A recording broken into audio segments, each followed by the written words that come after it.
Excel Advanced Features 2.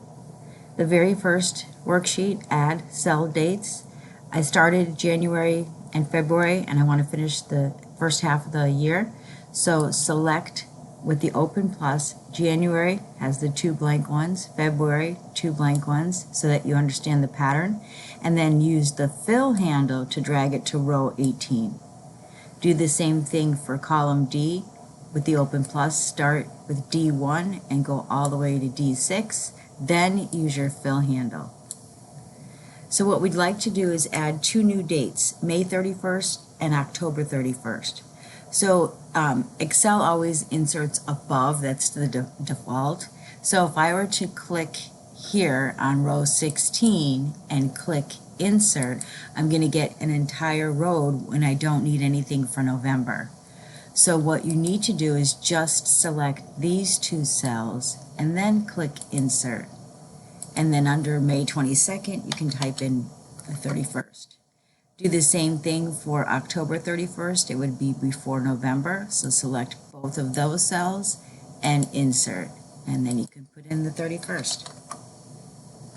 Another way you could also do this is if you like to right click and you would choose insert and you would set, what you would do is you would shift these cells down, still getting the cell above it blank.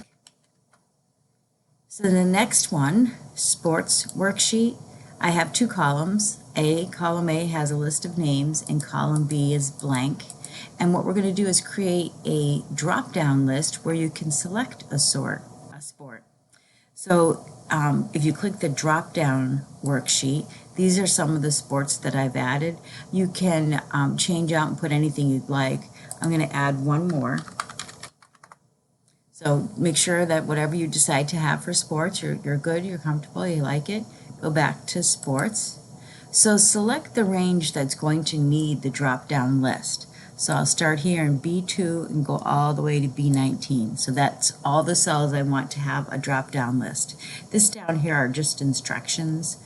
So you'll click Data, and then you'll choose Data Validation. And that's right here.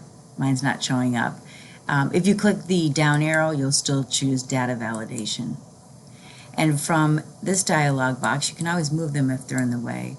Under the validation criteria for allow, choose list.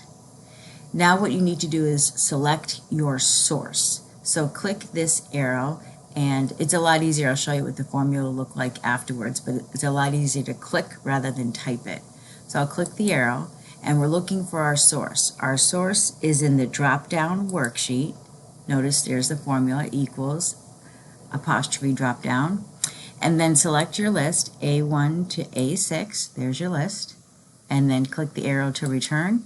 And you could have typed this as a formula, but it's a lot easier to just click.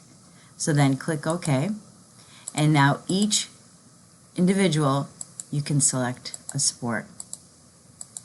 They all have a drop-down list, and you don't have to do all of them. You can randomly choose a few, and that's it. Thank you.